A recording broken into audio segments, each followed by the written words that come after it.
Let's look at upgrading laptop storage.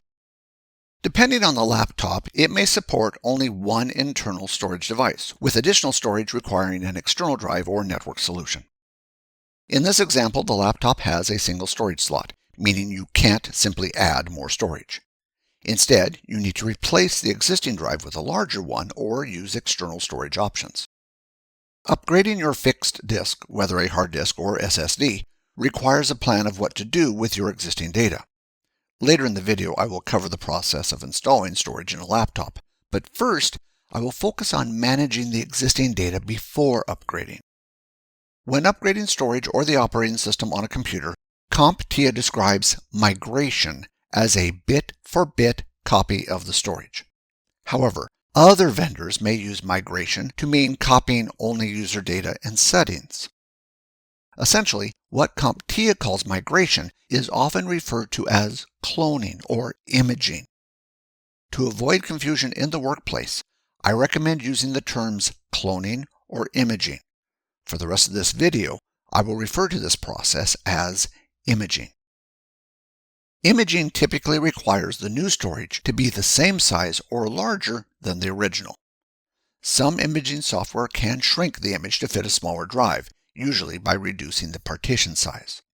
This process requires the drive to be defragmented first, so that all free space is consolidated at the end of the partition. To understand the process better, let's consider a laptop we want to upgrade by increasing its storage capacity. In this example, because the laptop supports only one storage device, the only option is to replace the existing drive. The first step is to create an image of the laptop's storage on temporary media. Many software options are available for this purpose, both free and paid. A popular free option is CloneZilla. If you've been in IT for a while, you might remember Ghost, a well-known imaging tool from earlier days. CloneZilla offers the same kind of features as the original Ghost. The next step is to remove the old storage device from the laptop. Once the old storage is removed, install the new storage into the laptop. The new drive may be blank or preloaded with data, but I usually erase it first unless it is brand new to ensure no residual data from the previous user remains. The final step is to image the new storage in the laptop using the image file saved on temporary storage.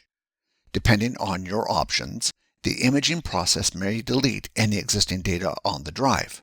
For faster imaging, areas filled with zeros might be skipped, leaving any pre-existing data intact. This is another reason why I prefer to erase the new storage before imaging. In the CompTIA official guide, transferring only user data is referred to as replacement. This process involves combining user data with a new operating system instead of retaining the old one. This creates a fresh start and ideally resolves previous issues with the old operating system. You will need to install any additional applications that you require. However, some settings and configurations may not transfer and will need to be set up again on the new OS.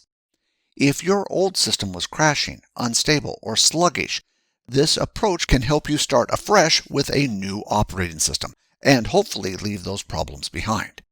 However, if the issues are caused by the user data, they may be transferred to the new operating system. This method won't resolve problems originating from the user data. Most vendors call this process migration rather than replacement. CompTIA sometimes uses different terminology from what is common in the industry. Be aware of these differences. In the workplace, use industry terminology, but on the exam, use CompTIA's. However, it's unlikely that you will see exam questions asking directly about the terms migration or replacement.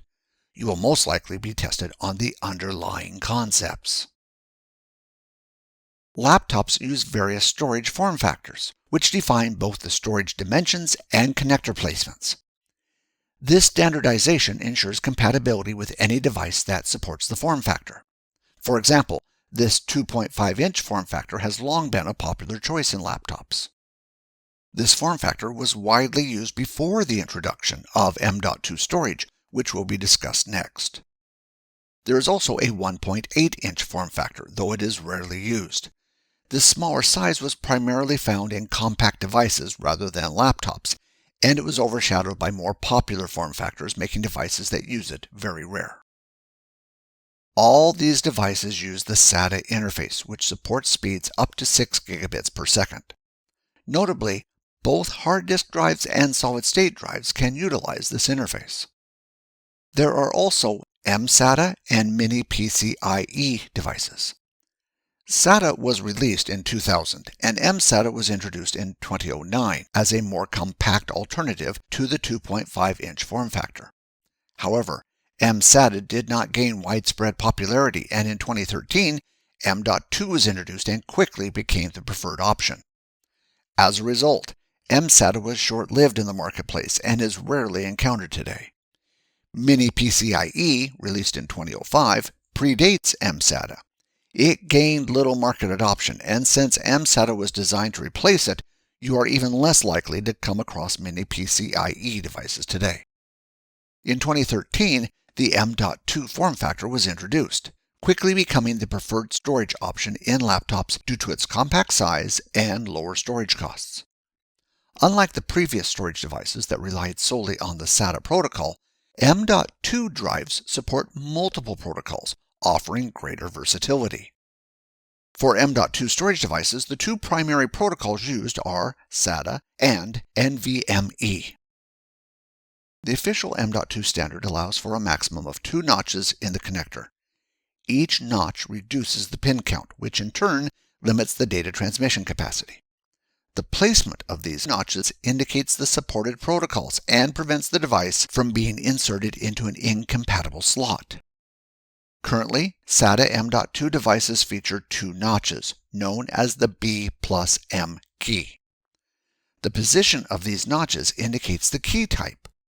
Although SATA M.2 drives with only a single B key have existed, they were very rare and are no longer available on the market.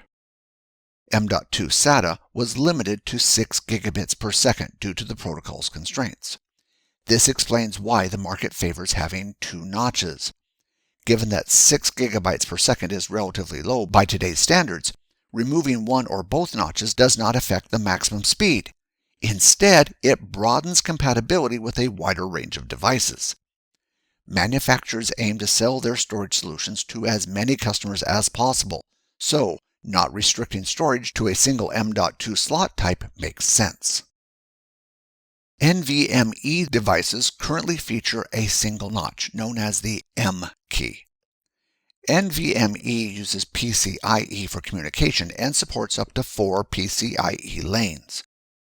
Although some early NVMe devices had 2 notches, this configuration reduces the lane count to 2. Modern computers are designed to use only the M slot, ensuring broad compatibility with single-notch NVMe devices and SATA storage. Consequently, there is no need for a second notch. Before purchasing storage, check your laptop's supported storage types. In the past, only SATA was supported. Then, both SATA and NVMe became available. And now, many high-speed slots support only NVMe. Always verify your laptop's compatibility before buying. Given that NVMe uses a more efficient protocol than SATA, I recommend using NVMe when possible. I hope this video has given you insight into the various form factors, interfaces, and approaches you can use. Thanks for watching, and I'll see you in the next video. Until then, happy upgrading.